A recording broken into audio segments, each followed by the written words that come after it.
Good evening, everyone. My name is Sue. I'm a program assistant here at the Elmhurst Public Library. Just a few things to go through before we do get started. So we're using a hybrid format. We have people in person as well as on devices. And if you, this is like a performance presentation. So we're not going to be doing any questions or answers throughout here. On Zoom, you can now control transcript options, and you can find that on the Zoom menu, the menu bar. If here in the library, we're using our assisted listening system. It's really easy to use. It's a headphone with a little pack that you carry with you. If you'd like to borrow it, come see me in the back of the room. Please silence cell phones and any other devices. If you do need to leave the room at any point, if you would try to catch the handle of the door on your way out and just kind of follow the door as it slowly closes to kind of catch it before it slams. And bathrooms are down the hallway and to the left, kind of towards the east side entrance. A couple programs that we have that are coming up, so to let you know about. One is coming up this Thursday, tomorrow, the 23rd, from 7 p.m. It is hybrid. It is The Women Who Built Hollywood. And next week, on Monday the 27th, 7 p.m., again, a hybrid program, Flying High, Betty the Pan Am Stewardess. This is a Leslie Goddard historical portrayal program. In person, we only have about 25 more slots and a bunch more online. So if you're interested in signing up for any of those, I'm going to put the links on Zoom. But if you are here in person, come see me at the end of the program. And now I'm going to turn it over to Carolyn from Green Man Theater.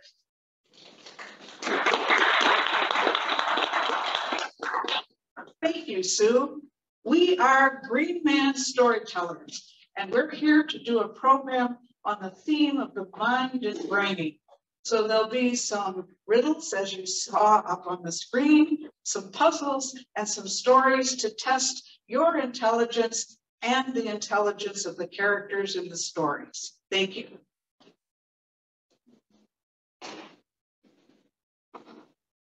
This is a tale that comes from India and reminds you to be mindful when choosing your acquaintances.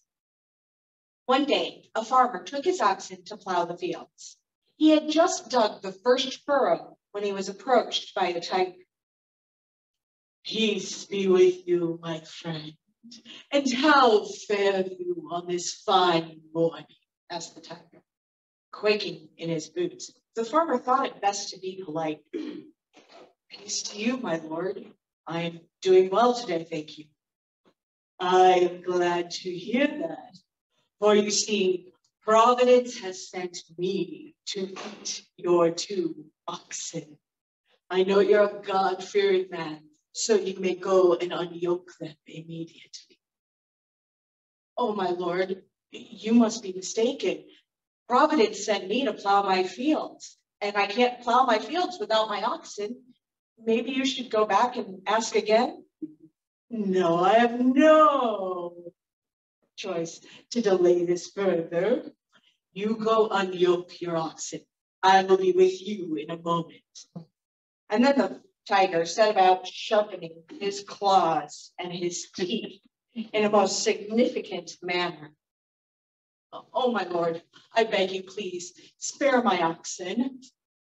I know. I have a fine young milk cow back at the barn. Would you accept her in exchange for the oxen? That would be acceptable. Taking his oxen with him, the farmer began the sad trek home. Back at the house, the farmer's wife was busy doing her chores, and she looked up, saw her husband approaching, and called out, "What lazy bones!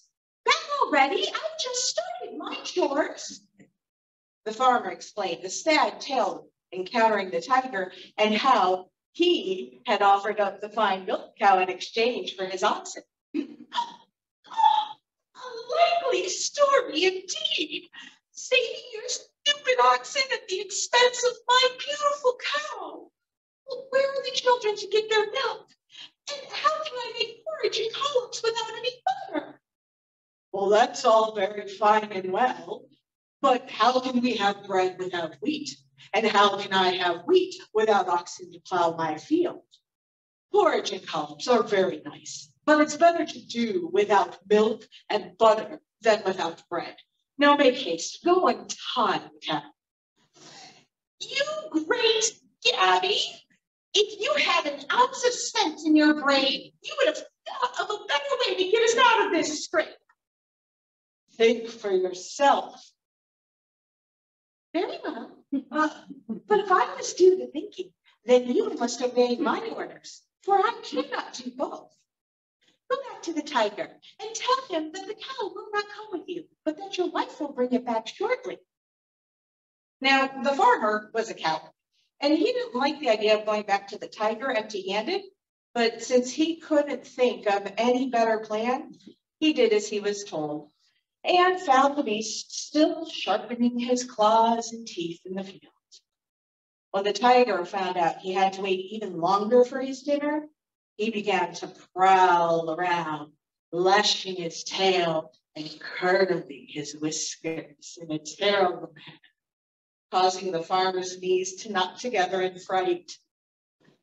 Back at the barn, the farmer's wife went to the stable, saddled up the pony, dressed in her husband's best outfit, and tied the turban high on her head so that she would look as tall as possible. Then she bestrode the pony and set off down the lane, swaggeringly, jauntily, until she came to the fork of the road, where she cried out, as bold as brass, "Praise to the powers that I may find a tiger in this place, for I have not tasted tiger's meat since yesterday when I ate 3 for breakfast."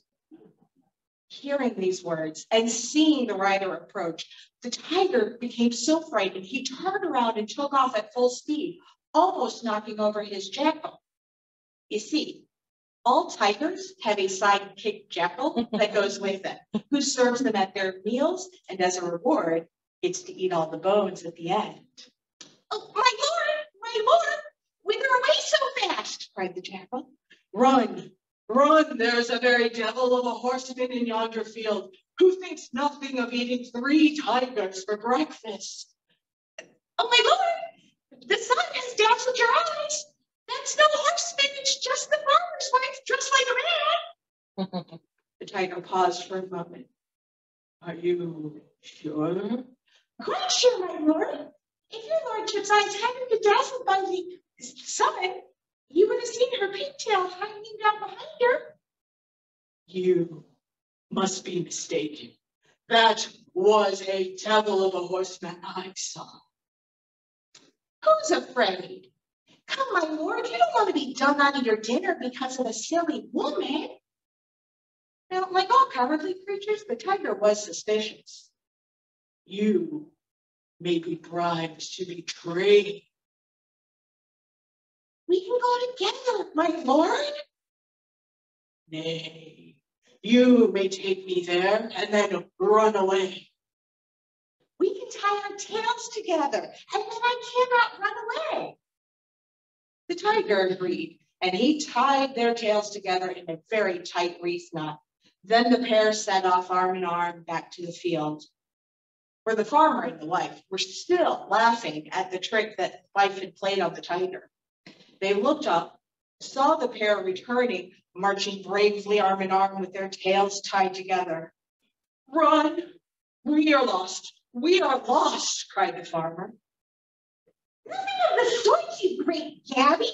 Stop making such a noise and be quiet. I can't hear myself think."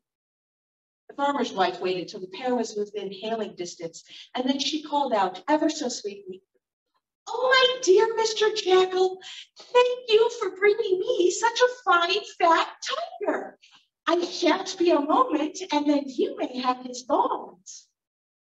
At these words, the tiger grew so wild with fright, he took off at full speed back to the forest, dragging the jackal behind him. For you see, he forgot their tails were tied together.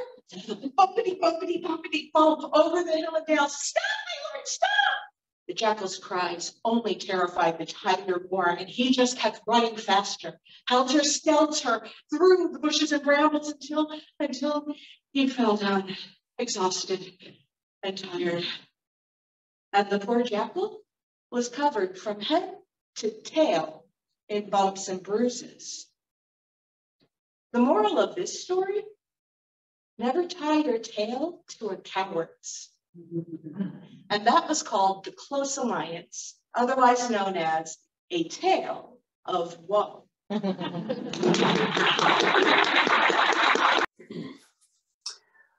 There once was a prince, as wealthy as could be, more money than you can imagine, and he took it upon himself to build a palace. He built it right across the town square from the king's castle. This palace was magnificent in workmanship and bejeweled, and there was nothing you could possibly add to this. When the king came out one day and saw this, he immediately sent for this prince, because yet this prince had not had an audience with the king, but he'd still built this palace. When the prince shows up to meet with the king, he says, "Congratulations, that's quite a palace you've got there. Makes my castle kind of look like a mud hut." And and congratulations again. But I've got to ask you, was it your idea to put the sign across the door that said, "Money can do everything"? Well, the prince admitted, "Yes, I did put that there, Majesty, but if it bothers you, I'll have the lettering removed." "Oh, no, I wouldn't think about doing that, but I'm curious, with all the money, could you possibly have me assassinated?" Well, now the prince is concerned. Has he gone a step too far in what he's done? "Well, Majesty, I'm sorry, if it pleases you, I'll remove the sign. I will level the palace." "Oh, no, I would not think of you doing that. But since what I wanted you to do was admit that you had put that sign there, and if that's the case, I need you to prove that money can do everything. I will give you 3 days to speak with my daughter. If you do in fact speak with her, oh well, all good. You shall marry her. If you don't get to speak to her in a 3-day period, I will have you beheaded. Do you understand?" Well, the prince indeed did understand. Now he's sick with worry. He can't eat, he can't sleep. Day in, he's thinking, how can he save his neck and his head that's attached to it?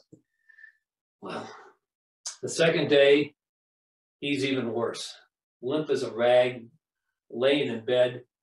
He takes paper and pen in hand, and he's starting to write out his last will, because the king's daughter is locked in the castle.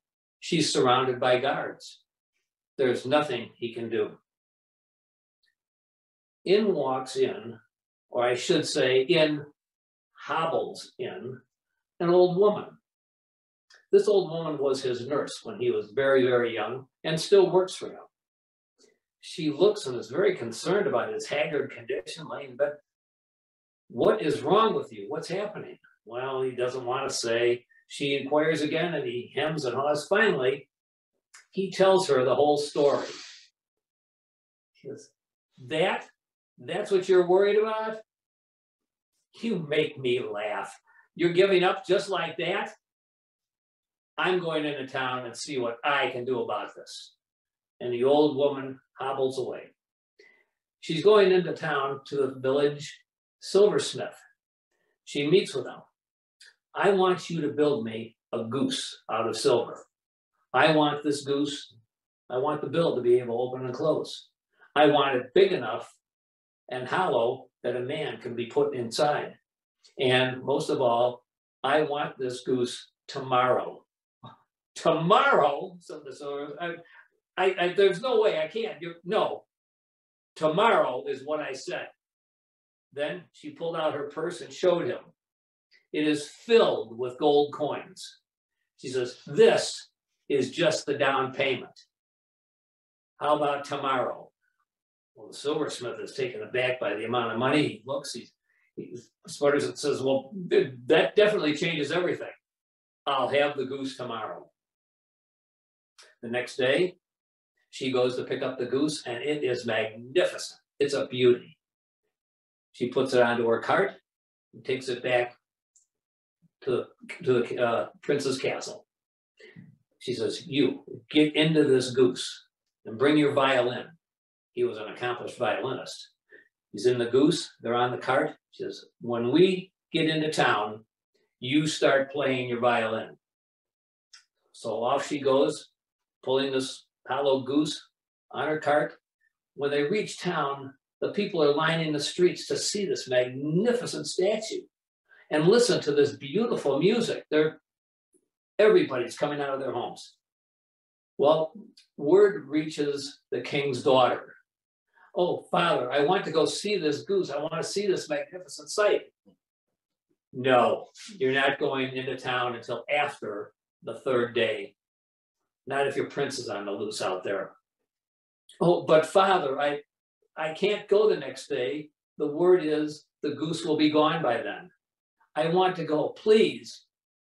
Well, as fathers have a soft spot for their daughter, he thinks, well, I can't let you go into town, but what I can do, I'll order the goose brought inside, which he does. The old woman pulls a cart into the prince's bedroom, into the daughter's bedroom, and leaves it there. As she's leaving, laughing, thinking that is exactly what she wanted to do. The princess is listening to the beautiful music, and the goose opens up. The prince steps out, and she's frightened, but he says, please wait. I am the prince that must talk to you, or your father is going to have me executed.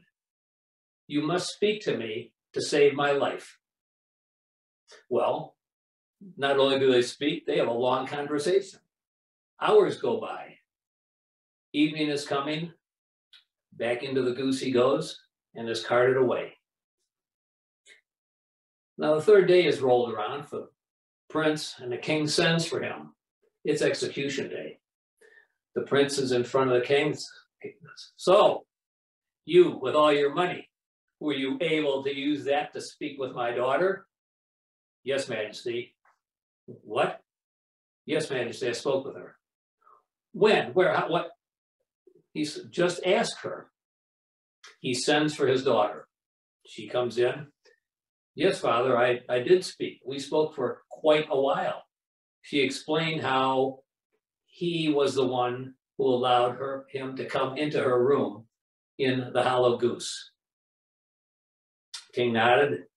He took off his crown and placed it onto the prince's head and said, there. This not only indicates that you have all the money, it tells me you've got the intelligence to know how to use it as well. I want you to go off and be happy, for I am giving you my daughter in marriage. And like all fairy tales, it ended happily ever after.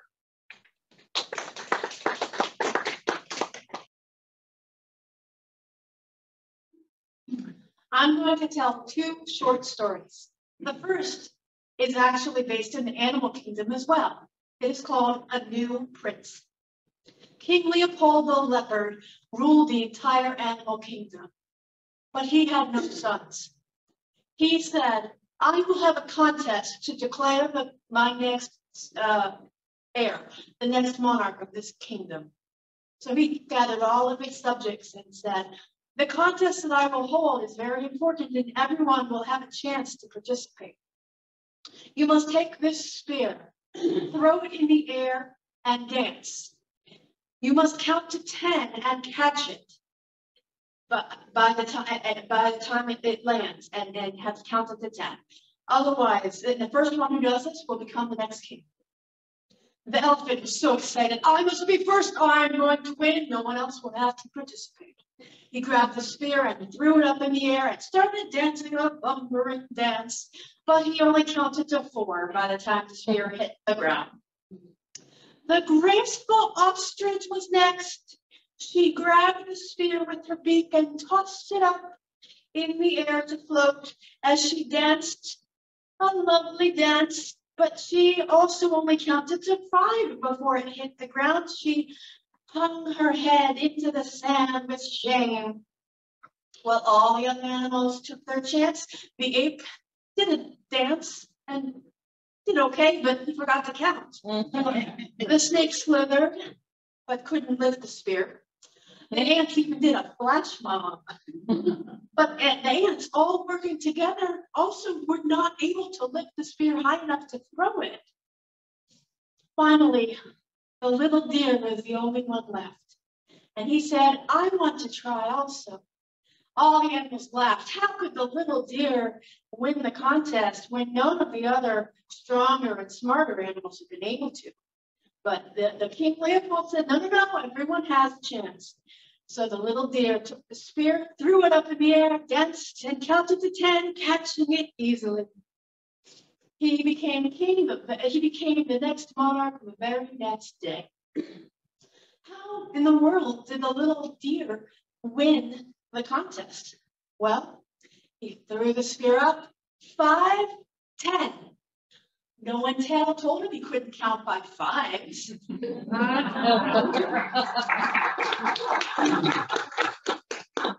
The next story is called A Handful of Mustard Seed.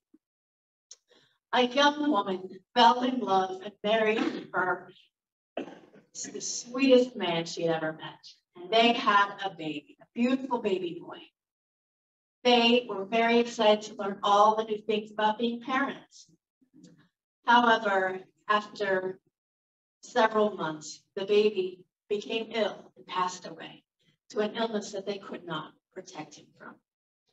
So the mother was distraught. She went to everyone, family, villagers, scholars, and asked, how can I bring my baby back to life? I need a medicine, I need a cure. A wise man said, go talk to Buddha. He will be able to help. So a woman rushed to Buddha and said, please, I need a medicine that will bring my baby back to life. I will provide a medicine, but it is missing one ingredient that you must bring to me. You must bring me a handful of mustard seed, but it must be from a household where no one has passed away. No child, no parent, no spouse, no one has passed away. The woman said, I will bring it right away. She rushed up. She searched for weeks and months. She searched all kinds of dwellings, shacks, campsites, houses, mansions to find a household where no one had passed away, but could not find it. She finally returned home without the handful of mustard seed, but she did have a medicine that helped her recover and move on with her life. What was the medicine that she came back with? Well, as she spoke with the families, the parents, the grandparents, the children, she found that they all shared stories of how they had lost loved ones, but were finding ways to move on with their lives, still cherishing their loved ones together. And that shared story helped her move on as well. Thank you.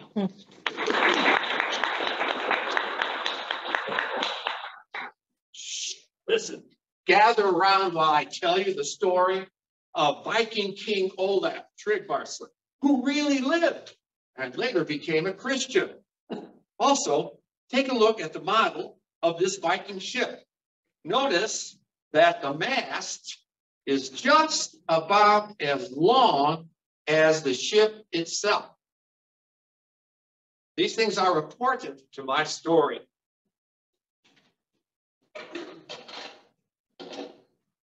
And now to begin my tale.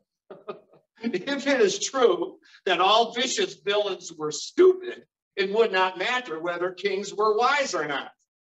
But some of the wickedest people are dangerously clever, and none more so than the tricky trolls.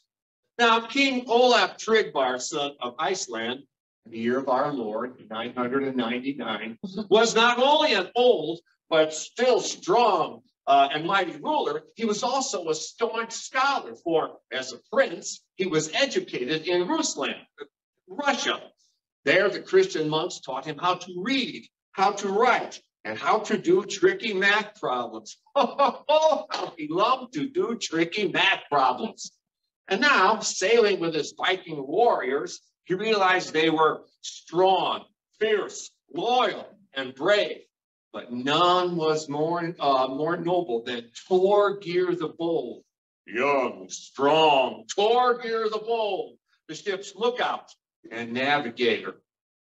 One day, sailing in the December mists, King Olaf said, "Torgeir, sail close to the shore so that we keep land in sight." As we sailed through this evil patchy fog, as they sailed closer to the shore, they saw the gannet birds floating on the updrafts. They saw the seals sleeping in the coves. They saw crenellated crustaceans of a craggy cliff. And looking at it, about halfway up, protruding from the cliff, stood an old man. "Hello," called King Olaf. "Are you stranded? Do you need help?" "Nay," snickered the old man. Hail, wise King Olaf Tryggvason. Hail. Now, something in that last word made Torgeir miss an oar stroke. "Who are you? Where do you live?" "Why, I live here on this cliff with all my ferocious warriors." "Warriors? I never knew we had any warriors in this part of my kingdom." "And how many men do you command, sir?" The old man began to chant. 12 ships have I with oaken keels, in every boat 12 in a crew. Each crewman kills a dozen seals to make our daily meal of stew. Each seal is cut in 12, and then each strip is cut in 12 again. Each strip then cut to serve 10 men. How many are my followers then? King Olaf laughed and clapped his hands. "Oh, a math riddle. Surely I will solve it. Torgeir, have your stylus and the max tablet." Yeah, indeed. 12 ships, each with a crew of 12. That's 144. Meanwhile, Torgeir noticed the ship was side-sliding closer and closer to the cliff. He looked at the old man, who was still chanting. More poetry or an incantation? Oh, let's see. There's 1, 7, 2, 8, carry the 5. He looked up and saw the old man continuing to chant. The boat was getting closer and closer to the cliff. He saw the old man clearly now.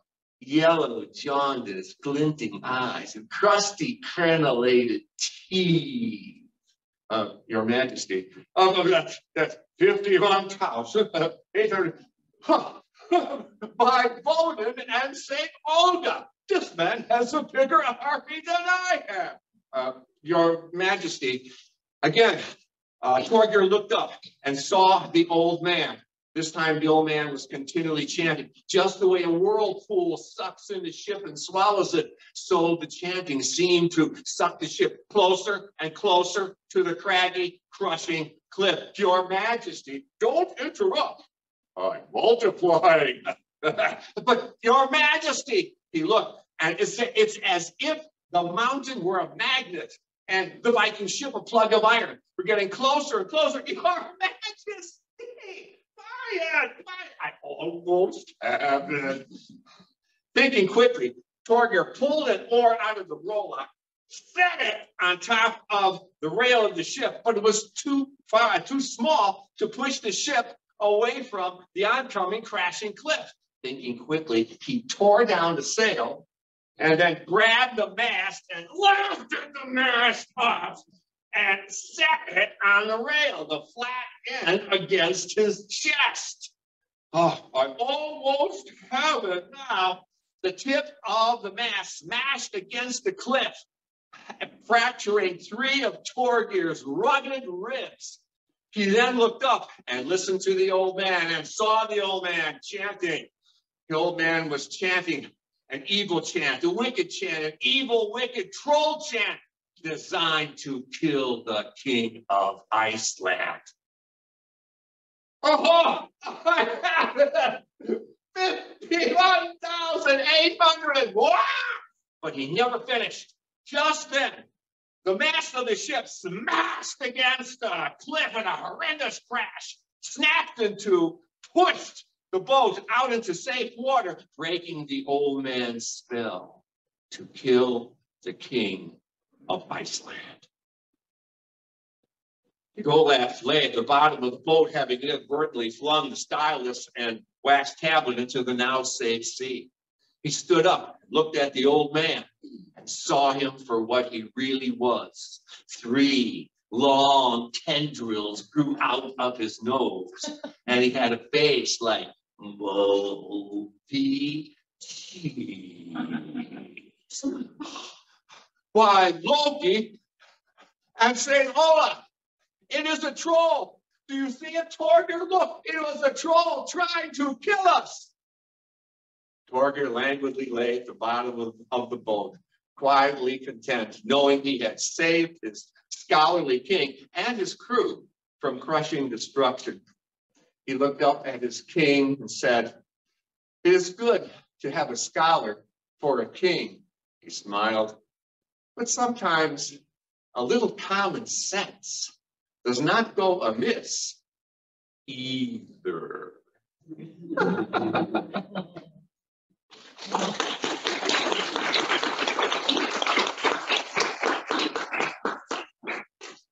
So have we got your brain cells moving? We got you thinking a little bit? All right.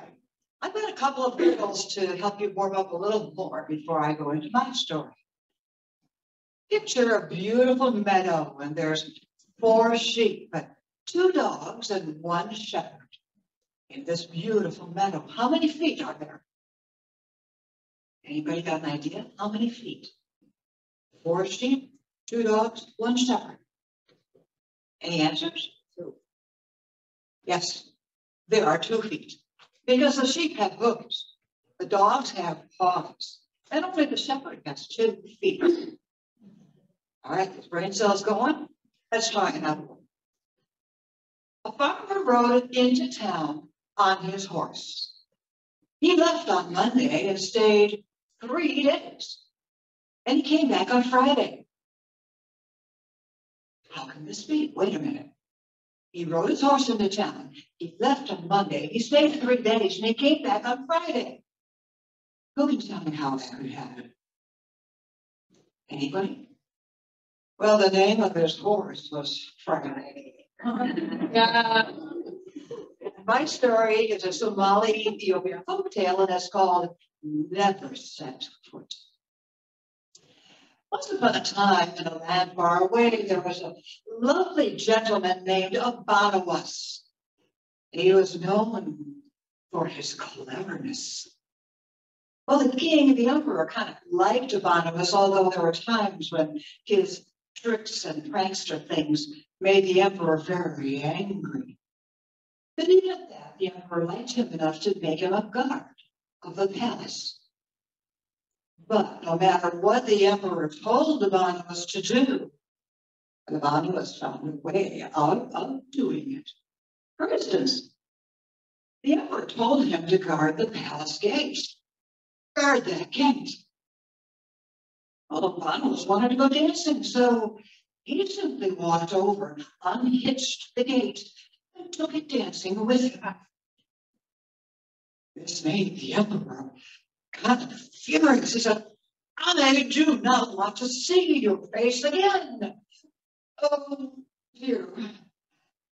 This presented some very serious additional problems, because now, when the emperor marched along in his finery, in all of his lovely clothes, People would bow respectfully to him. Well, you didn't want to see Barnabas' face, so Barnabas would simply turn around and bow. He was only doing what he was told to do. The emperor lost. He blew a cork. He said, "You must leave this country immediately. I don't care where you go, but if I ever see you set foot on Ethiopian soil again, I'll have your life." Oh boy. Well, the people of the palace were pretty sad because they had really enjoyed Barnabas' cleverness. He was fun. But they didn't have to be sad for very long, because a few days later, they saw Barnabas walking around the palace, smiling like he didn't have a care in the world. When the emperor came out, he saw him. Oh, you could have seen the smoke come out of the emperor's ears. "Hang him at once," he told the guards. "But wait," Barnabas said. And once Barnabas had spoken, there was nothing the emperor could do but let him walk around in Ethiopia wherever he wanted to go. Wait a minute. The emperor said, "If you ever set foot on Ethiopian soil again, I'll have your life." What happened? Well, the answer to that riddle is, when Barnabas went out of Ethiopia, he went to Egypt. And there in Egypt, he filled his shoes with Egyptian soil. So now, whenever he walked around, wherever he went, he walked on Egyptian soil, even in Ethiopia. Thank you.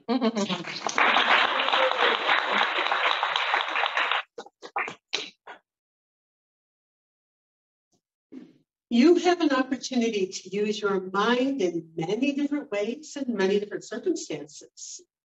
This is a story about one of those times from long ago.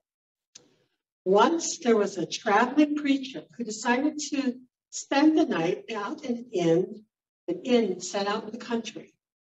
He was so tired from his travels that he decided once he got there, he went up to his room and he began to settle down for the evening, and he just decided, I'm going to go to sleep. So as he was drifting off to sleep, other people started to gather at the inn to gamble and drink. Well, it wasn't long before some money had gone missing, and all this clatter and commotion started to appear. You must have taken it. You are new in this town. We don't know who you are. You must be the thief. How dare you? How dare you accuse me? You're a low-down sidewinder. Call the sheriff. This went on and on and on. Of course, this awoke the preacher. The preacher got up and go, "What is happening?" So he gets up from his bed and he gets ready, goes downstairs to investigate. And he said, "Give me some help and I'll solve this whole thing. Go get me a rooster and that big black kettle from the fireplace." So he took this big kettle and he lifted it up and he put it over the rooster. And then he went over to the fireplace and he covered it to dim the light. And he blew out all the candles and all the lamps. And he stood there, he said, "A covered rooster always catches a thief. Everybody come up here one at a time, touch the kettle. When the thief puts just one finger on it, the rooster will crow and I'll jump out and grab him." Well, everybody started getting up, in the dark, making their way up. But the rooster never crowed. "Oh, I'm sorry, it must be a sickly rooster." okay, let's make the light appear in the room. So he went around and all the people helped him to light up all the lamps and the candles and uncover and stir up the fire at the fireplace. And when all the light was in the room, he said, I know who the thief is. Well, how do you think he knew who the thief was? Well, fearing that the rooster would actually crow when he touched the kettle, the thief never touched the kettle. He was the only one with no soot on his hands.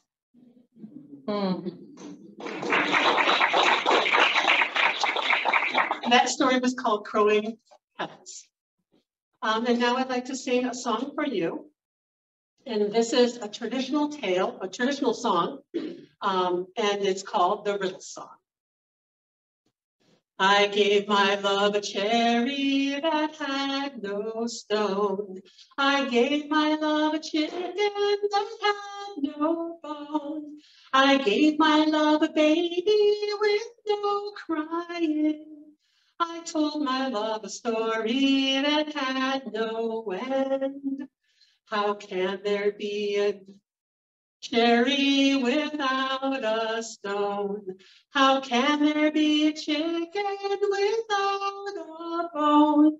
How can there be a baby with no crying? How can you tell a story that has no end? A cherry when it blossoms, it has no stone. A chicken when it's pippin', it has no bone. A baby when it's sleeping, there's no crying. And when I say I love you, it has no end.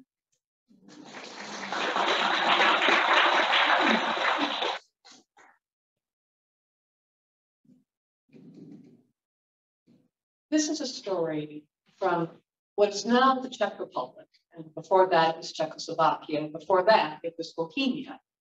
It's about making your way in the world with your brains. It's called Clever Manka. Once, long ago, there was a rich farmer and a poor shepherd. The poor shepherd did chores around the rich farmer's farm, and in exchange, he was supposed to receive a heifer, a young cow. But after all the chores were done, the farmer refused to pay. So the poor shepherd had no choice but to bring his case before the burgomaster. The burgomaster was sort of the lord of the town, sort of the local judge. He was the only power and the only authority. So when the poor shepherd and the rich farmer went before the burgomaster, they started to explain their case. But the burgomaster, who was a very young man, only recently come into power, had no patience for sitting in court. And in fact, he thought of himself as a sort of a Solomon. So rather than listening to their story, he said, I will set you both a riddle, and whoever can answer the riddle, I will award him the heifer. And my question is this, let's see. What is the swiftest thing in the world? What is the sweetest thing in the world? And what is the richest thing in the world? Whoever gives me the best answer, I will award him the heifer. Now, the rich farmer went home in a high temper. He was furious. When he got home, he said to his wife, Wife, I don't understand this young burgomaster. Why? The old burgomaster, I'd have given him a nice bribe and he'd have awarded me the heifer. But this new one, he wants me to answer a riddle. Well, said the wife, perhaps I can help you with that. And the two of them talked until they came up with answers to the riddle. Meanwhile, the poor shepherd went home despondent. He needed that heifer. And he got home and he said to Manka, his daughter, oh, Manka, I don't know what to do. The burgomaster didn't even listen to the case. He just sent me a riddle. Well, father, tell me the riddle and maybe I can help. So the shepherd did. And Manka said, well, I have some answers that might serve. The next morning, the two of them, the rich farmer and the poor shepherd, went back to the burgomaster. The rich farmer strutting along proud and confident, and the the poor shepherd shuffling along behind. When they got there, the burgomaster asked the rich farmer for his answers. Well, the swiftest thing in the world, that must be my gray mare, because nobody ever passes us on the road. And the sweetest thing in the world, why, that has to be honey from my beehives. Here, burgomaster, won't you have a jar? And the richest thing in the world, well, my wife and I have been setting aside golden ducats in a chest for many long years, and a chest full of golden ducats must be the richest thing in the world. And then he stood back, well pleased with his answers.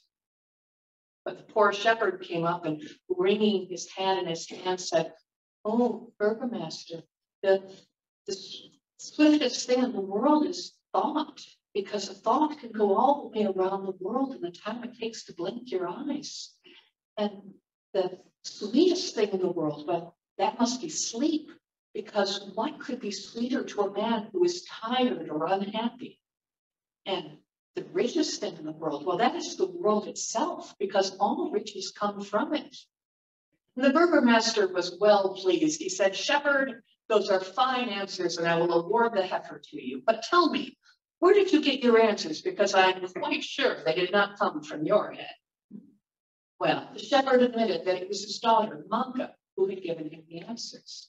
"Really, you have a clever daughter. Let's see how clever she is. Servants, bring me a basket of eggs."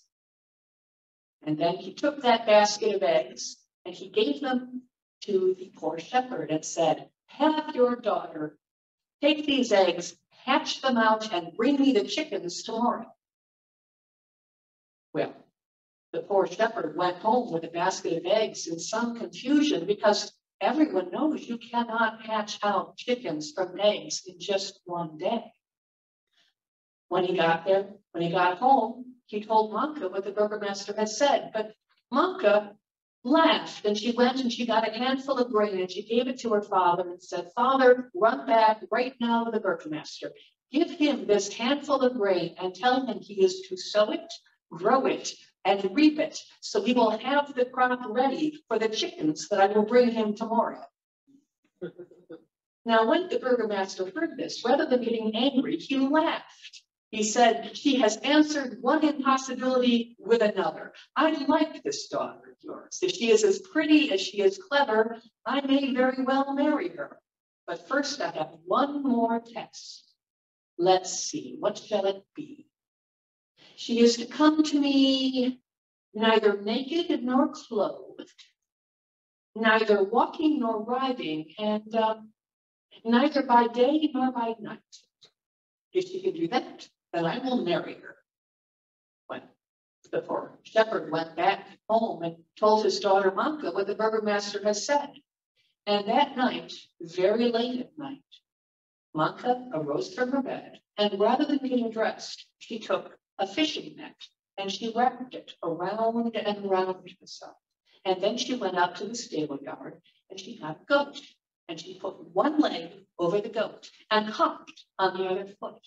And in this peculiar fashion, she made her way to the burgomaster's mansion, arriving just as the sun was barely starting to peep over the horizon. "Oh, burgomaster, here I am, as you ordered." The burgomaster opened his window and looked, and there was Manka. Was she naked? No, she was wearing a fishing net. But was she clothed? No, because a fishing net is not clothing. Was she walking? No, she had leaped over a goat. But was she riding? No, because she was hopping on one foot. And as for day or night, she had arrived just at dawn, when it was neither or both.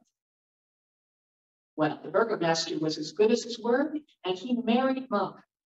But he did say to her, "You must never, ever use your cleverness against me, or I will send you straight home to your father."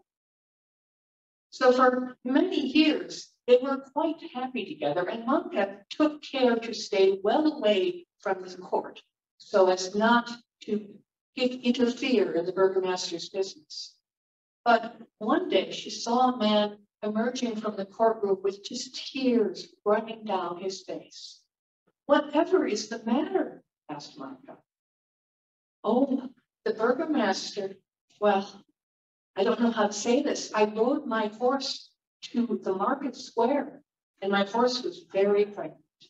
And while I was at the market, the horse gave birth to a foal and the foal ran away under another man's cart. And the other man claimed that because the foal was under his cart, it was his foal. And the burgomaster just agreed and gave him my foal. And I don't know what to do. Now, Manka was a daughter of a poor shepherd. She knew just how important every foal was. So she said to the man, I will tell you what you must do, but you must promise not to tell anybody who gave you this idea. The next day, the burgomaster was riding around the town, as he often did, when he saw a man standing in the middle of a dry, dusty road with a fishing net, throwing it out and pulling it in, throwing it out and pulling it in, raising great clouds of dust around him. Why, whatever are you doing? Surely you know you cannot catch fish in a dry, dusty road, said the burgomaster. Oh, burgomaster, I can catch as many fish in a dry, dusty road as a cart can give birth to a foal. And then the burgomaster recognized him from the court case the day before and realized his error and awarded that man his own foal back on the spot. But he pestered and bothered and nagged at the man until the man finally admitted that it was Manka who had told him to stand in the middle of the road and fish. And then the burgomaster rode home in a terrible temper. Manka, I told you, you must never, ever use your cleverness against me. You must go home to your father. Very well, husband, said Manka. But first, in memory of the happy years we had together, can we have one final meal together? And could I perhaps, of your generosity, take home just one thing, the thing I love the best from our mansion, in memory of the years we spent together? And the burgomaster was feeling just a little ashamed of his outburst, agreed. And so Manka made a feast of all of the burgomaster's favorite foods and put out many bottles of strong wine. And the burgomaster ate and drank and ate and drank and ate and drank and drank and drank and drank until he passed out on the table. The next morning, the burgomaster had a pounding headache. He was more hungover than he had ever been in his life. In fact, the goose down comforter felt like a straw pallet. He was uncomfortable and itchy, and his head was pounding. And finally, he managed to crack open just one eye and look around. And he wasn't in his mansion. He was in a shepherd's cottage. And there was Manka standing there smiling at him. Manka, what is the meaning of this? Said the burgomaster. Oh, husband, you said I could bring with me the one thing I love the best from our mansion, and that would be you. So I brought you with me to my father's cottage. And then, despite his hangover, the burgomaster began to laugh. Manka, you have bested me. You are right. I was wrong. I apologize. Come back home to our mansion. And from that day forward, it was not the burgomaster who sat in judgment in the court. It was Manka. Because, as the burgomaster would say to anybody who asked, there is nobody, not man nor woman, as clever as my wife Manka.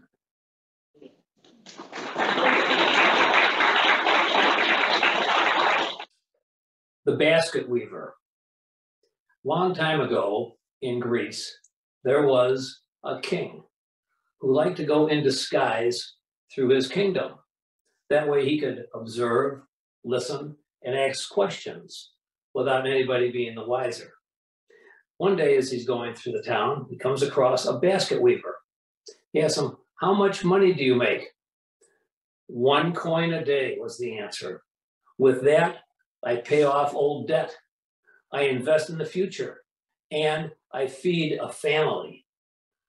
Well, the king is is puzzled on this. How can this man do this on 1 coin a day? He finally asks the basket weaver, what's the answer to this riddle? Well, the basket weaver replied, I pay back old debt to my parents. I'm taking care of them as they took care of me. I'm investing in the future by taking care of my children now so that they will take care of me in my future. And I feed 8 mouths if you talk about me, my wife, my children, and my parents. That's how I do it. Well, the king is thrilled with this riddle. He can't wait to get back to the castle, to his advisors, and challenge them with the same riddle. He reveals who he is to the basket weaver, but makes him promise, you cannot say who I am or the answer to this riddle until you see my face. Do you understand? Well, yes, I do. He said, because if you don't understand, I'm going to have you beheaded.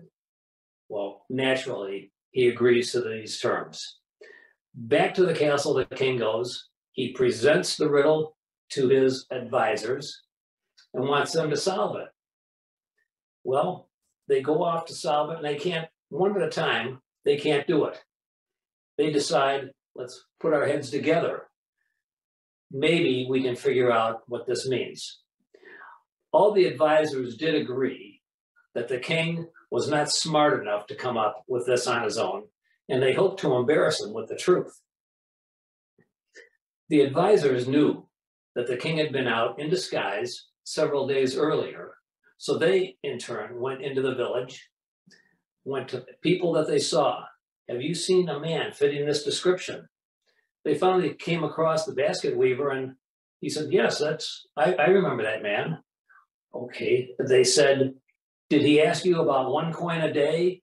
Did he ask you about paying off that old debt and investing in the future? Yes, that was me. He talked to me. Okay, said the advisors, you tell us the answer to this riddle. No, he said, I can't. I'm under a promise to the king. I promised I would not tell. Well, the advisors are in a tight spot because they're all seeking a higher position with the king by solving this riddle. They said, we'll offer you money. No, I'm not taking money. He's going to be a man of his word. Well, time, and so these negotiations go on. Finally, they offer him money again and again, the amount going up. Finally, he could no longer refuse. He tells the story, how he could tell the king how he figured this out, the riddle, without breaking his promise. The advisors are thrilled. They go back to the castle. They tell the king exactly what happened, and he is furious.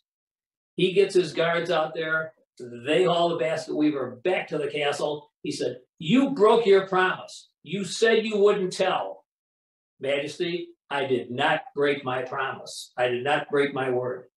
He said, yes, you did, and now you're making it even worse by lying to me.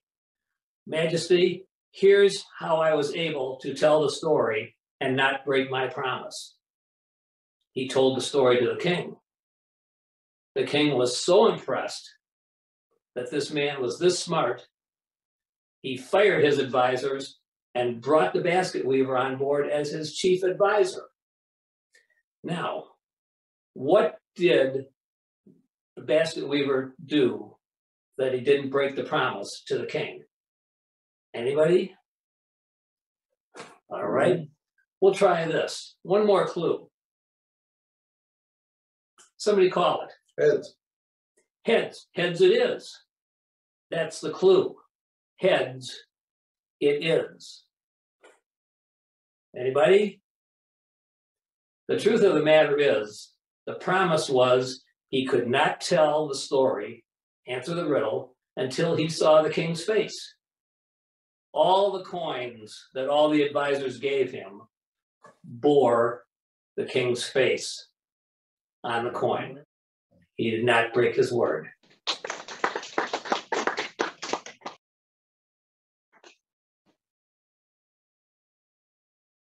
I'm going to tell you about a farmer and a poor god. This is a folktale out of Japan. Shintoism is one of the religions that is practiced in Japan, and it has many gods. There are lucky gods, like the Daikokutan, who are gods of wealth and agriculture. There are also unlucky gods, like the Bimbogami. They are poor gods. If you have a Bimbogami in your life, you will probably never be rich. Let's hear the story about a family who found a Bimbogami in their attic. Many years ago, in the mountains of Japan, lived a poor farmer and his family. It seemed to this farmer that the harder he worked, the poorer they got.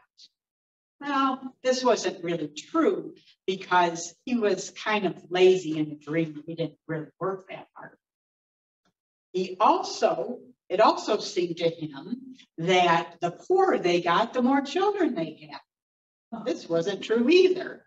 They had 4 children, but the children argued and screamed and ran around, made so much noise, it just seemed like there was more of them. "We are so bored," the farmer whined to his wife. "We must have a Bimbogami, a poor god. He's giving us bad luck." Well, the farmer was right about that. They did have a Bimbogami, a poor god. He lived in their attic. This was a very kind god, though. He liked the farmer and his wife, and he enjoyed sitting in the dusty, cobwebby attic, listening to the children play. "I think you're right," the wife said to her husband. "I think we do have a poor god. Let's get out of here.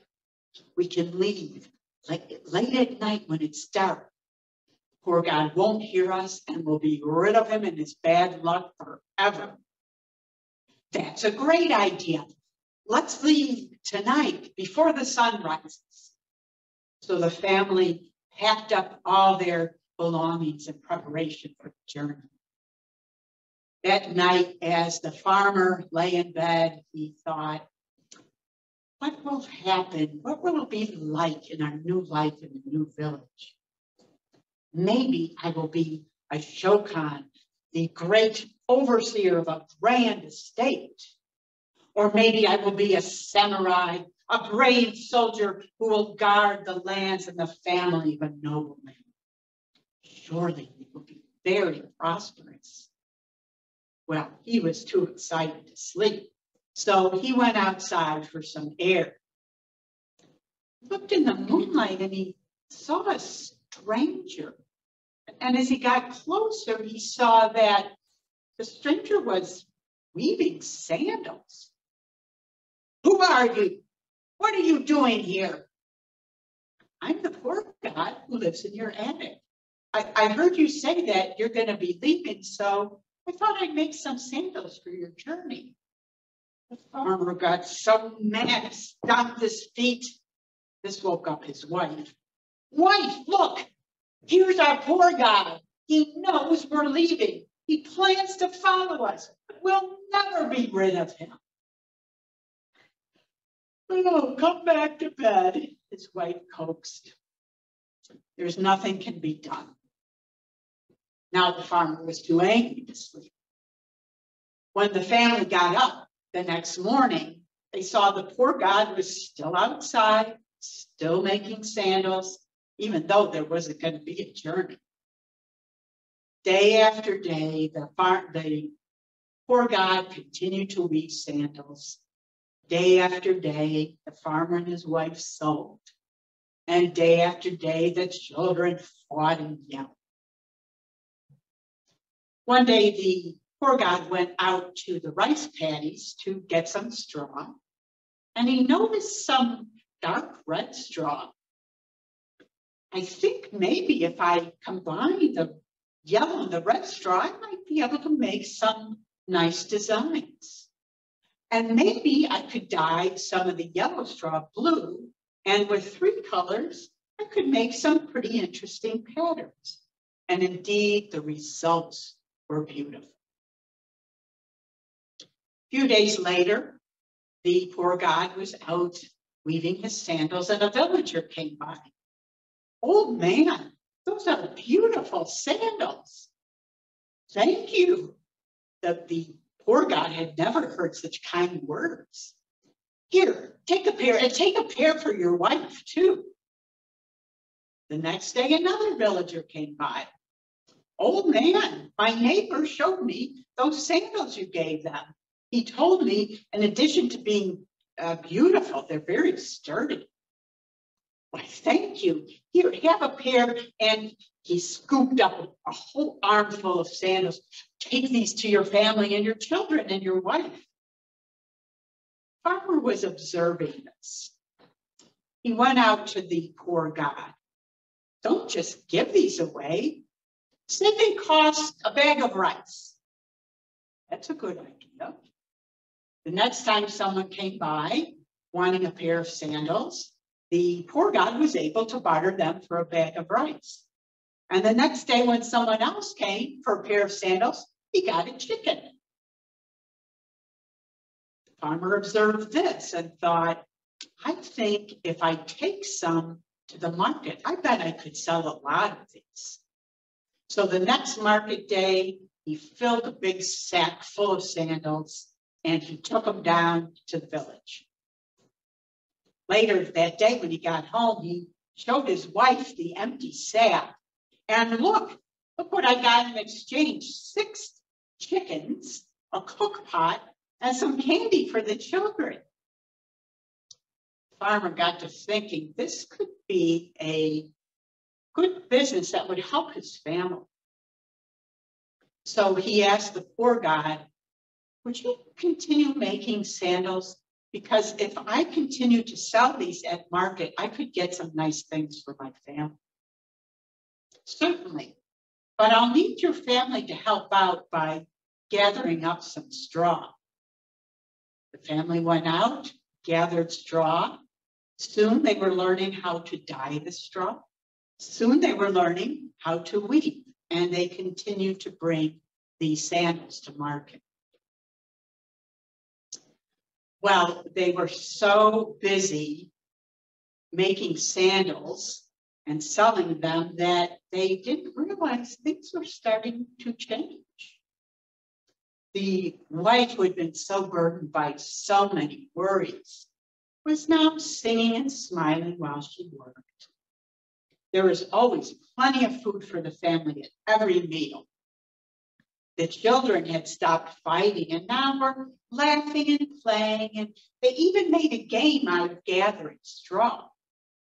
Now the farmer, who had been so lazy about harvesting food, was working very hard on the sandals. The result of his weaving was artistic. Why, you might even prefer to hang the sandals on the wall than wear them. Things were changing even for the Bimbogami, the poor guy. He was getting a little chunky around the middle. And his old worn out clothes were mended and his attic room was swept clean. Soon it was the day of the new year was arriving. The mother of the home called all her family in. We're going to clean up this house for the holiday and then we're going to clean it again. Family worked very hard preparing. They also made some rice wine and rice candy.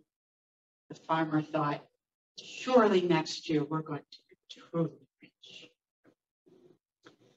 The night before the new year, at midnight, a priest would come with a big brass bell and ring it 108 times.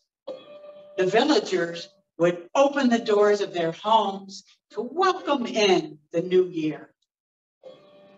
But for the farmer and his family, this toll of the bell brought bad news. I'm going to have to leave you, the poor God said. The father gasped and the wife cried and the children hugged onto the legs of the poor God. Don't leave us. We love you. Why do you have to leave us? If I don't leave you, you will never be truly rich. Look, here comes the rich guy to take my place. And sure enough, on their stoop was a rich guy. He was tall and jolly and had a beautiful jeweled kimono. Grabbed onto the arm of the poor guy. Hurry up, time for you to go. Now, this is my family now. I'm going to make them truly rich. Well, the family grabbed onto the other arm of the poor guy and pulled him the other way. There was tugging and pulling and arguing, and someone threw a pot of water, and there was such a racket that the farmer had to yell to be heard above the din. Quiet!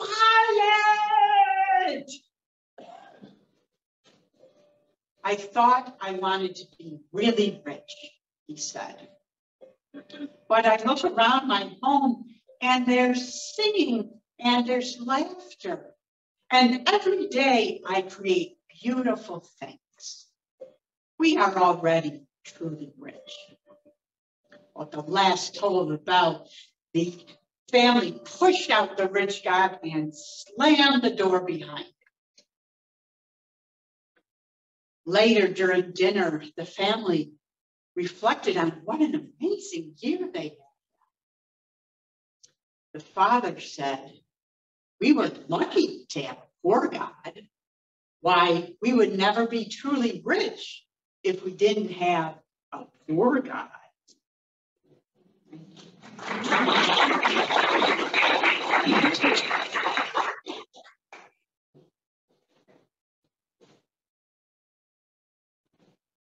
I'm going to tell a very short story by Frederick Brown called A Nightmare in Time. I came across this story in junior high, maybe freshman year in high school. And from then on, it formed the frontispiece to my high school notebook. Professor Jones had been working on his time theory for many years. And I have found the key equation, he told his daughter one day. Time is a field. This machine I have made can manipulate, even reverse that field. Pushing a button as he spoke, he said, this should make time run backward. Run time makes should this, said he, spoke he, and button pushing. Field that, reverse even, manipulate can make have I machine this. Field is time. Day one daughter his told he, equation key to found have I and. Years many for theory time his on working been had Jones professor.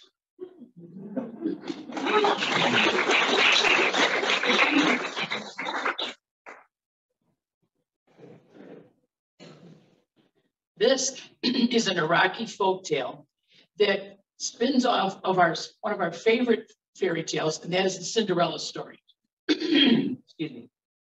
And our young lady in this story finds her true happiness using her own thoughts of her mind. The story is called The Little Red Fish and the Clod of Gold.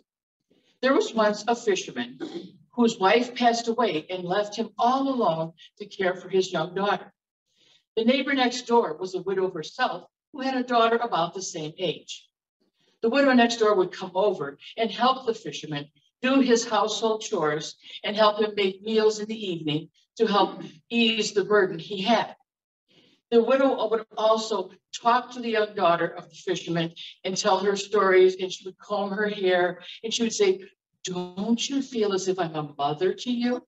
And eventually the girl would think about that, and when she saw the loneliness in her father's eyes, she told her father, the fisherman, why don't you marry the widow next door? She treats me as if I'm her own daughter. Well, the fisherman thought about it for a time and eventually did marry the widow next door. Now the stepmother saw the fisherman's daughter, as a young and lovely girl. She was very talented. And the stepdaughter, the stepmother's daughter, was plain, and she wasn't too talented in doing things and didn't like doing chores at all. Once the marriage had been going on for a time, the stepmother started to see the fisherman's daughter in quite a different light. She would see her father, the fisherman, and the daughter talking and spending time together. So how she felt about her became very different. At the end of the day, when the chores were being done, of most of which the fisherman's daughter did do, she would stop and get ready to finish her chores for the day. The stepmother would hand her a dirty rag with no water to clean herself. And when it came time for the evening meal, the stepmother would give her whatever was left over from the scraps of others' meals.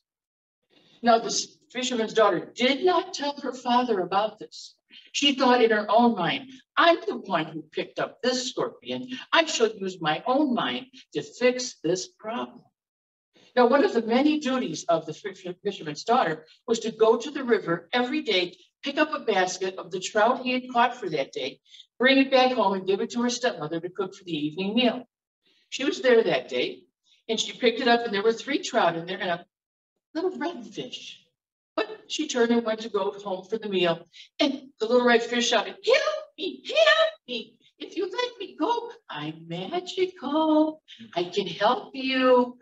I can do things. I can be your friend. Don't you need a friend? Well, of course she needed a friend. So she threw that fish back in the water and went on home and gave her stepmother the 3 trout that were left in the basket.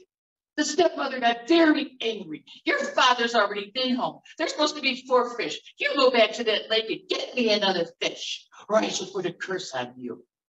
The fisherman's daughter had no choice but to go back to the lake, to the river, and get the fish.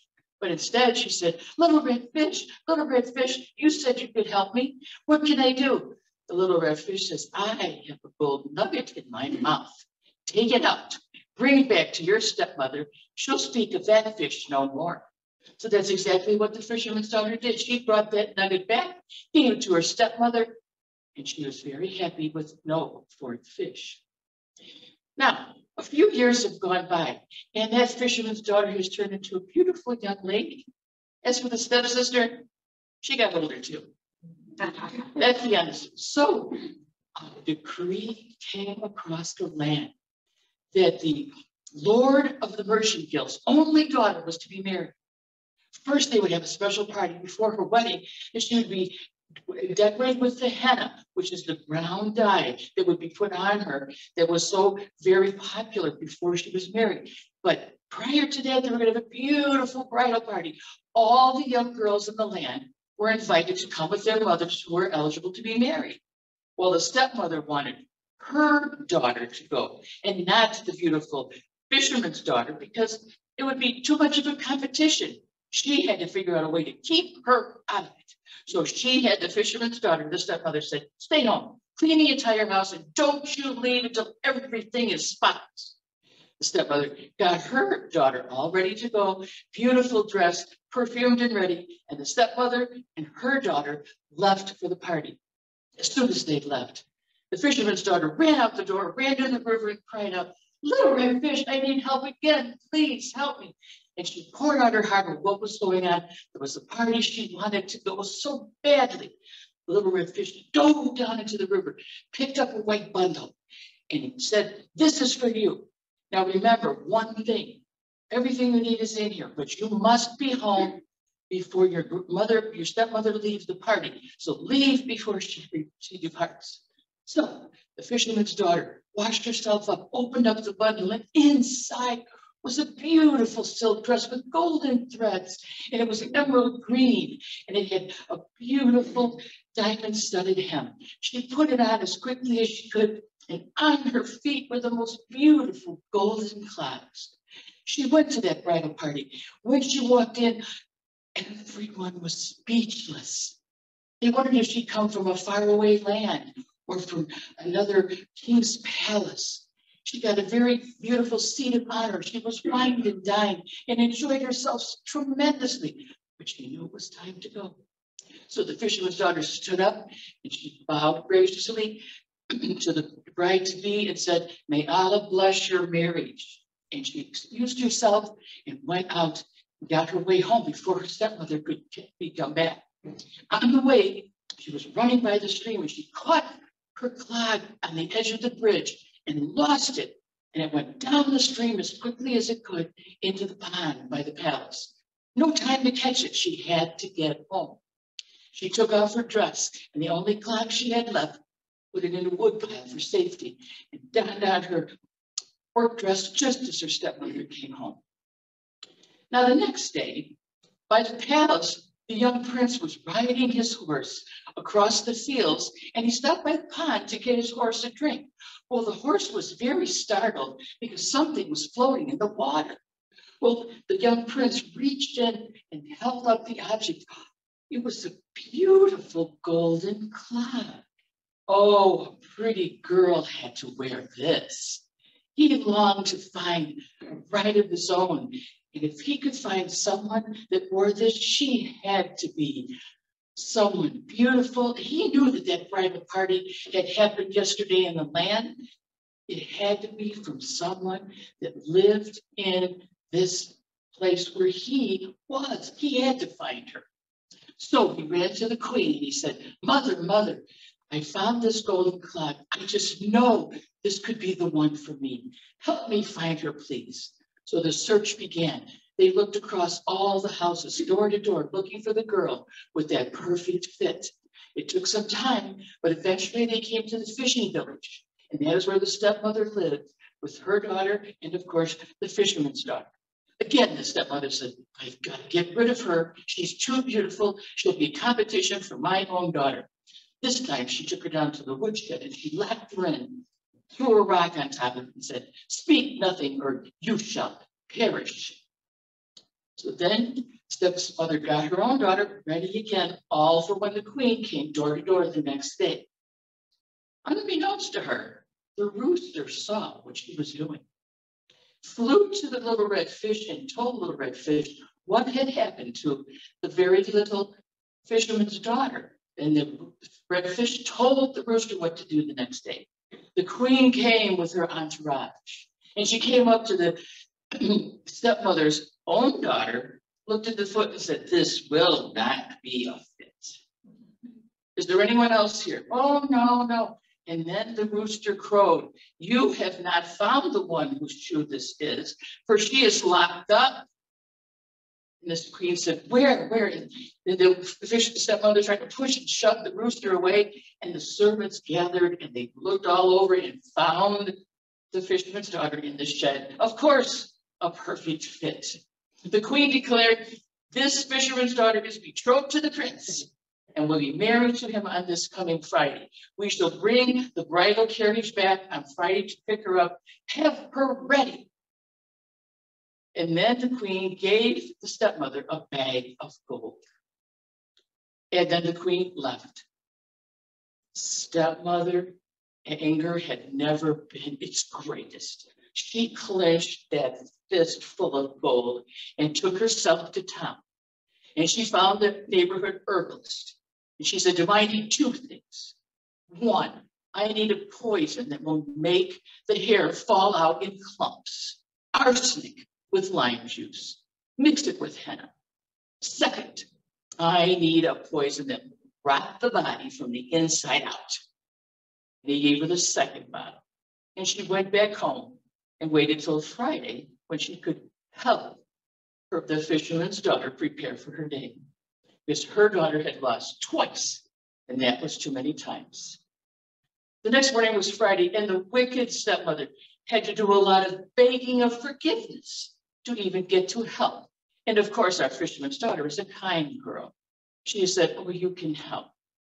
She gave her a cup of herbal tea laced with the medicine to rot the body from inside out. And then she said, "I have a beautiful henna solution to fix your hair." When she was done with that, she excused herself so that the fisherman's daughter could prepare the rest of herself, on which she donned herself with her lovely gown she'd worn to the bridal party, and a pair of clogs were now together as one. As she was about to go out to the bridal carriage, the rooster came flying in and he said, "The little red fish has two things for you. He knows we can't trust the wicked stepmother, so he has something that will cover just about everything she might try to do. Here is an ivory comb So for your hair, it will cover anything from your head to your toes that she has tried to do to you.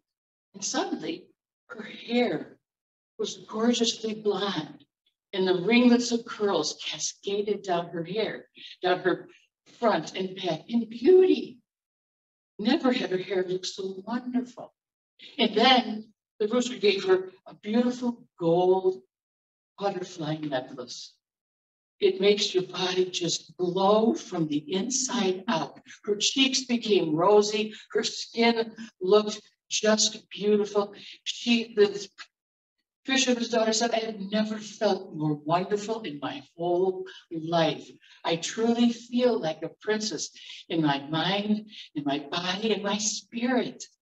And she got on that bridal coach and she rode it all the way to the palace, walked up the palace stairs, opened up the ballroom door, and there was the prince. They met eye to eye, and it was like love at first sight. They talked for hours, and they were married that day. And they had many children, and the little red fish came to live in the pond at the palace grounds because he counseled all of their children, and everyone lived happily ever after.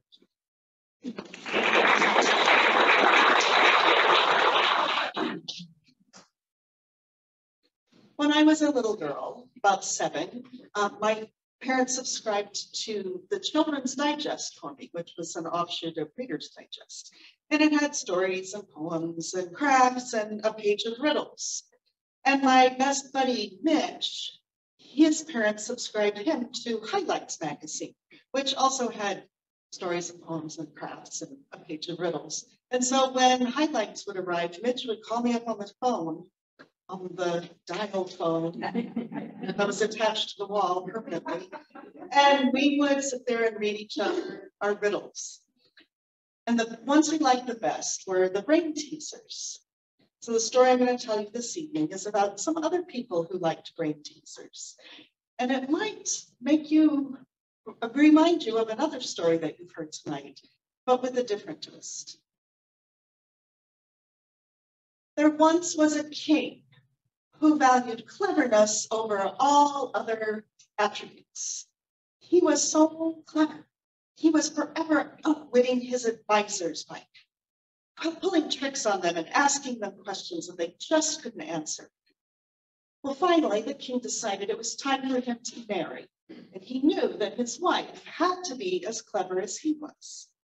So he went out into his kingdom and he visited every village, asking all the young women a question to see how they would answer it, to see if they were clever enough to become his wife.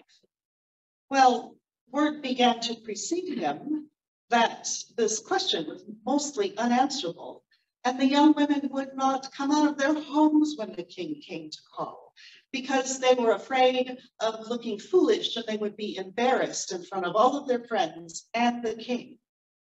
Until the king went to a village at the foot of the mountains. And when he went into the village, he saw the well, and at the well was a beautiful young woman drawing a jug of water. "How do you do, my lady?" said the king. For he was not only clever, but he had very good manners. "How do you do, my lord?" said the young woman, who also had very good manners. "I am the king, and I'm searching for my bride, and my bride will have, I am very clever, and my bride will be a queen, and she will also have to be very clever." "Oh," said the young woman, who was not only clever, but was also wise. "So how will you find a young woman clever enough to marry you?" "Well, I will ask her a simple question and see how she answers." "Well, what's the question?" "If you care for a basil plant tenderly, how many leaves will it grow?" "Well, I will tell you, but first you must tell me how many fish are in the sea."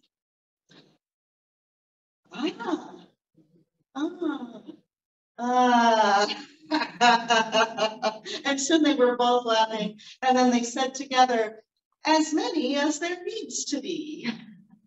That was a very good answer. I like that very much.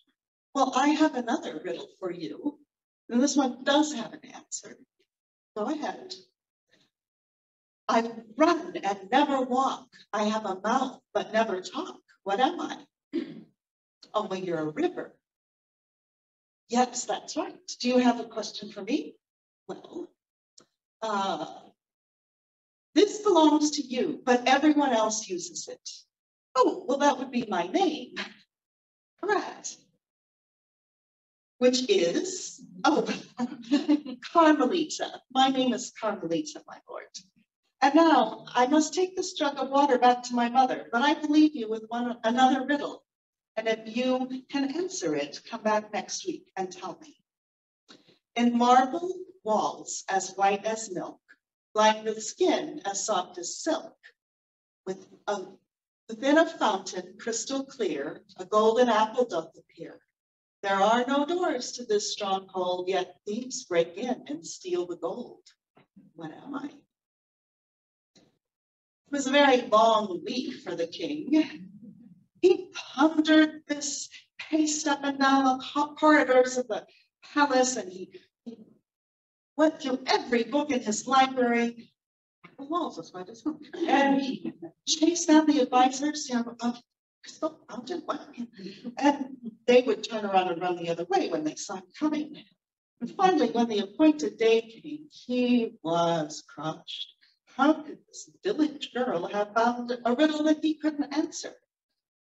With a sigh, he sat down for his breakfast, and when the servant put the plate in front of him, suddenly he had a revelation. He called for his horse, rode quickly to Carmelita's village, and when she saw him approaching, she said, well, have you an answer for me, my lord? I do indeed.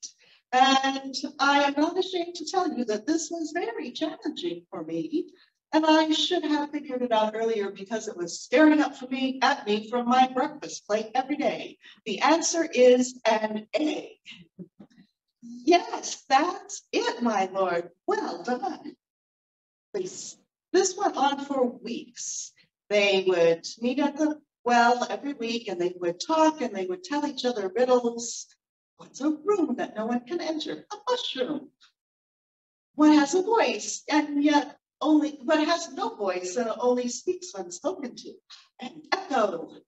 And on like this it went. And finally, one week, the king asked if Carmelita and her mother would like to visit him in the city. Well, yes, they would. So the next week they set off on their journey to the city.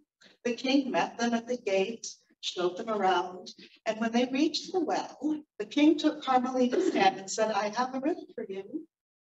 What has no beginning and no end, and though it seems to be empty in the middle, it is overflowing with the greatest gift that one can give to another.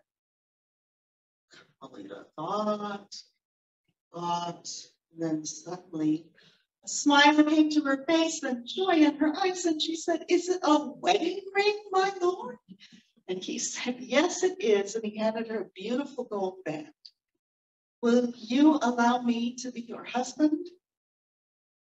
If you can answer this riddle of mine, I will be yours forever. What can you keep only when you've given it? What can I keep only when I've given it? Oh, my word. And I give you my word that I will always keep my promises to you. Very well. Then, before I say yes, will you promise to allow me one last request when it is my time to die? Why, yes, of course. He called for the scribe who came over. Carmelita wrote out her last request on a paper. It was folded and sealed and put in a beautiful silver box. The king and Carmelita were married in a lavish ceremony, and everyone who met Carmelita fell in love with her. They reigned very happily. They learned to temper their cleverness with kindness, and they helped to solve all kinds of problems for their subjects. And then one day, the king was in a very bad humor. He was so grumpy, and he was so tired of these people bringing him their petty grievances. Why couldn't I have a kingdom full of clever subjects, he thought. And then he looked over at Carmelita, And he was even more grumpy because she was just sitting there serenely and not rolling her eyes once at all these ridiculous things they were asking. Well, finally, the day was almost over. And then in through the doors burst the palace guard holding a baby, followed by two women who were yelling and screaming. "What is this?" said the king. "Oh, your majesty, these two women were making such a scene in the market square. They both claim to be the mother of this child." "Well, that can't be right. Tell me your story." The first woman said, "Well, I'm from a village out in the country, and my husband is very, very ill, and he sent me here to find his family so that they could come back and help us. And that woman took my baby from me." "Don't listen to her, your majesty. Obviously, she is just trying to take my child so that she will get more sympathy when she begs from people in the street. All of my servants will swear that this baby is my baby." Well, the king didn't know what to do. And the baby was crying and the women were screaming. And so finally, "Enough. You stand over there and you stand over there. Guard, put the baby on the ground and the baby will crawl to its mother." And then the baby started to crawl right to the king. And everybody laughed, and the king was more angry because now he was embarrassed as well. Well, fine. I think we should give the baby to the rich woman. She can provide and have a good home for him. "No," wailed the poor woman. "Just being rich doesn't mean you're a good parent. My husband and I are poor, but we're full of love, and our house is full of love." I don't know what to do, sir. And then Carmelita spoke, and she said, "Well, since the king doesn't know what to do, then guard, take your sword and just slice the baby in two and give half to each woman." "No, don't," said the poor woman. "Don't hurt him. She's the mother. Give the baby to her." Then Carmelita went to the poor woman and took her hands and said, "No, no, no. Here is the real mother, because a real mother would rather give away her baby than have a hair on his head harmed." And everyone was relieved. And then Carmelita said, "Guard, take the baby, give it to this woman, and then please help her find her family." And off they went. And then the king looked at Carmelita and was furious. "How dare you?" he said. "I would have come to that conclusion eventually. You've made me look foolish. I sentence you to death." Everyone in the court gasped. They'd never seen the king in such a rage before. But Carmelita just looked serene, and she said, "Well, very well, my lord, that is your prerogative, but you do remember that you promised that I would be allowed one final request when it was my time to die, don't you?" "Yes," said the king, who was feeling rather foolish and regretting his decision, but couldn't, lose face in front of all these people. So he called the scribe over, who opened the silver box. He took out the paper with Carmelita's last request on it, opened it up, and read it. And he put it down on the table. And then he began to laugh. And he laughed and laughed, and he pulled Carmelita into a tender embrace. And he said, "You are pardoned, and I must ask you to pardon me, because once again, you have outwitted me, and I am humbled by your cleverness." And what did it say on the paper? The scribe read it out to all who were gathered there. "It is my last request that when it is my time to die, my beloved husband must die with me." And that is Carmelita's last request.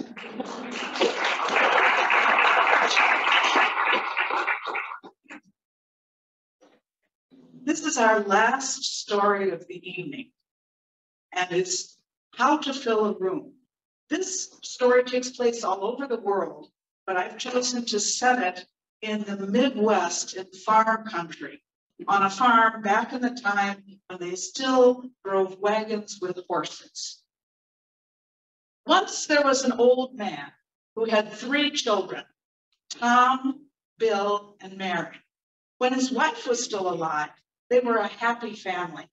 But after his wife died, and the children grew into adulthood, they all drifted apart.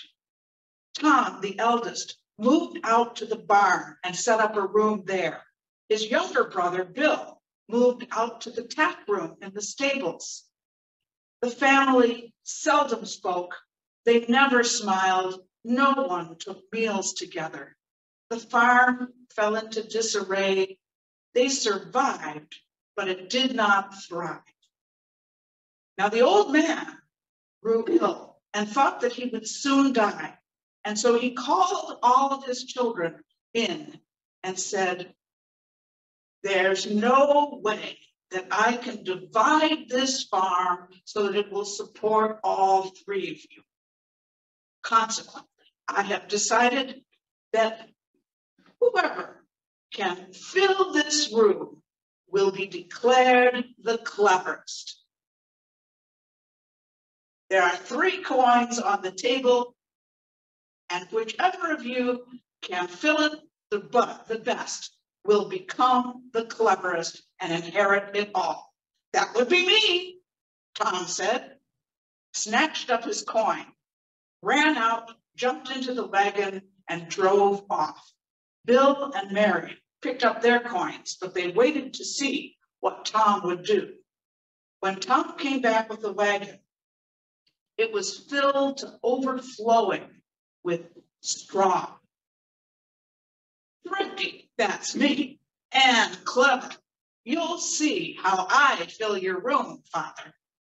And Tom proceeded to haul and shove and push all of that straw into the room. But when he was finished, the wagon was empty, but the straw barely came to shoulder height. "Not quite full," the old man said. "And how am I supposed to sleep with all this straw?" Tom took the hint, and he also took all of the rest of the day to haul the straw back out of the room. Now, Bill, the next day, he took a stroll down to the river, and he came back grinning. "All I'm going to have to buy is a new shovel. And not only am I going to fill the room, I'm going to fill the whole house with water. Open the front door, easy in. Open the back door, easy out. Easy peasy." "Bill, you can't fill the house with water." "Why not?" "Because some of it will stay in the walls." And Tom growled, "in the floor and the ceiling." And the old man said, "And it will soak my bed. How am I supposed to sleep?" "Oh, I didn't think of that. Water too wet, straw too heavy. I've got it."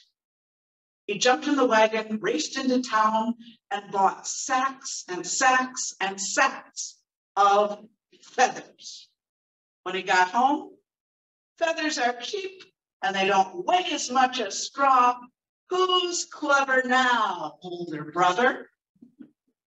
And Bill puffed up with pride as he began to throw the feathers into the room.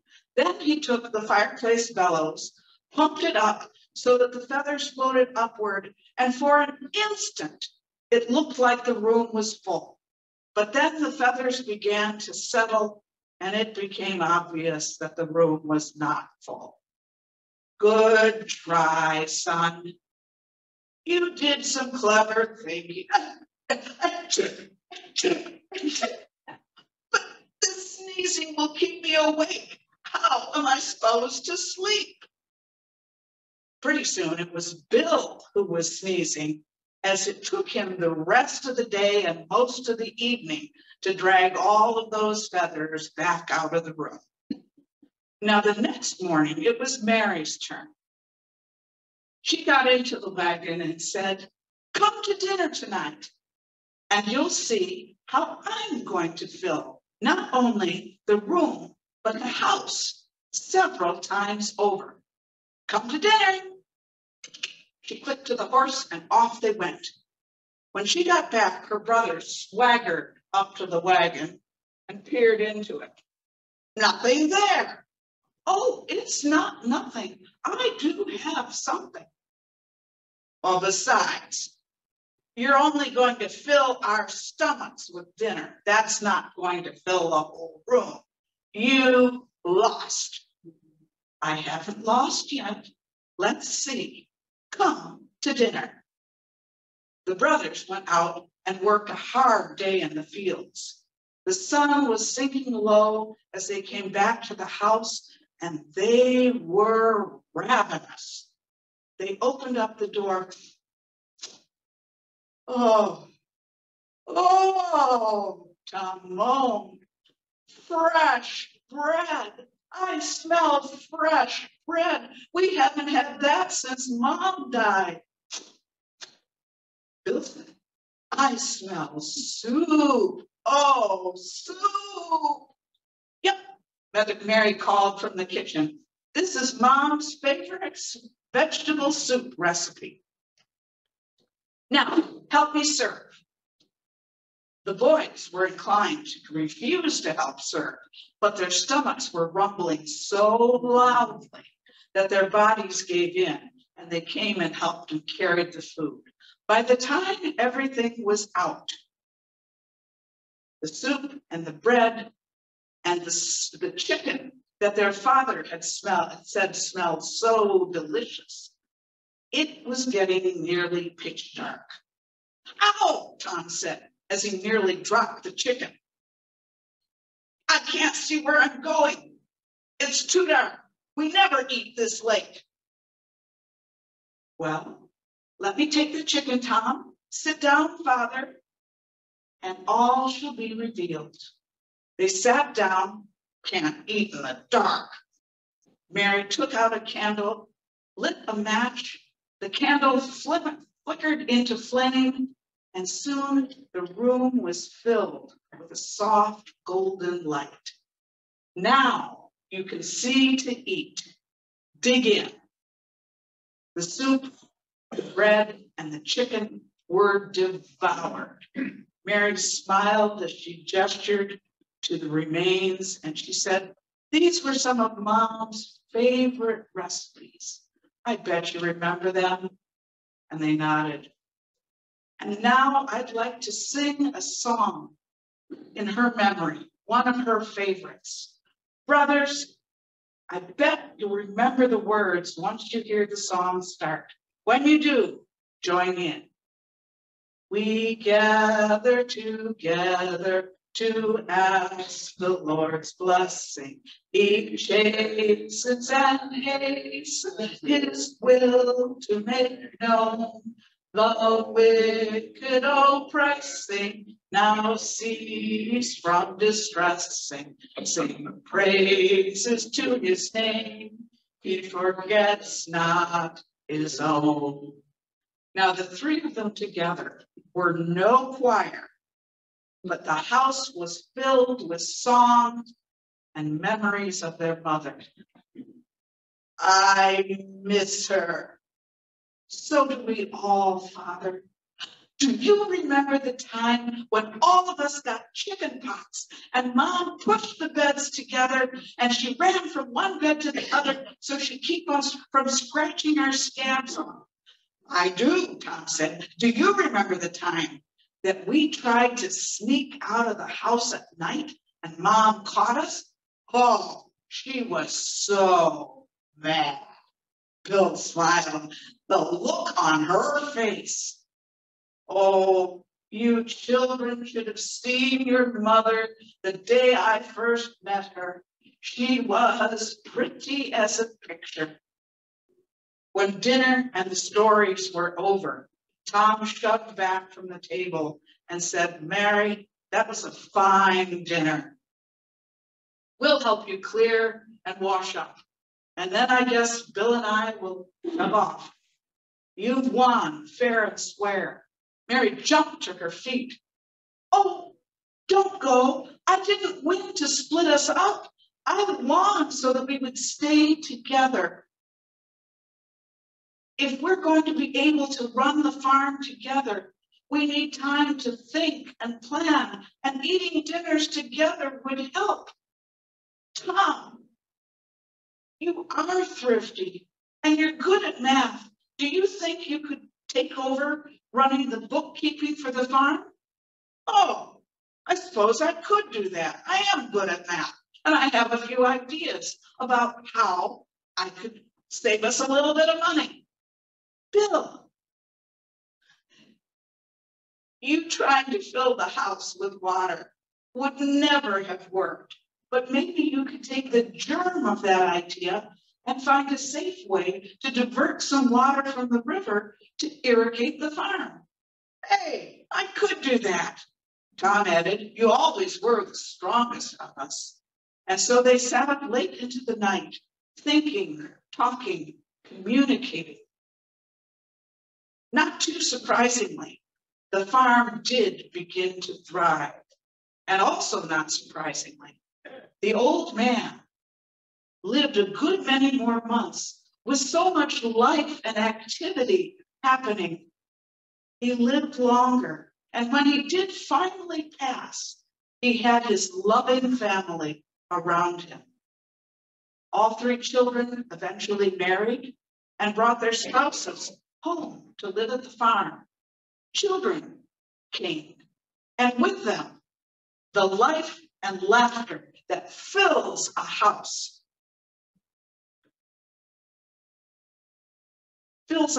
And they found that they would also sometimes have a house full of shopping and arguments, but that would pass like a summer storm, and that would be blown away by the joy that they found in the farm and the family and thrift. Thank you.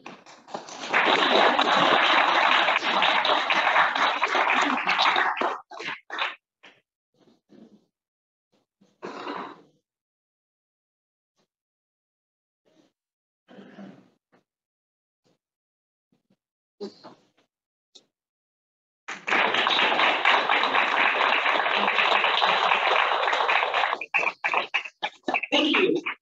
We are Green Man Theater, and some of you had sheets on your seats. That's a tongue twister. And they are promoting Green Man's next show, which is Love and Tear Gas. It's going to be a world premiere, and the first weekend, the playwright is going to be in town to do talkbacks at the performances. So we hope to see you at Green Man Theater for Love and Tear Gas. Thank you.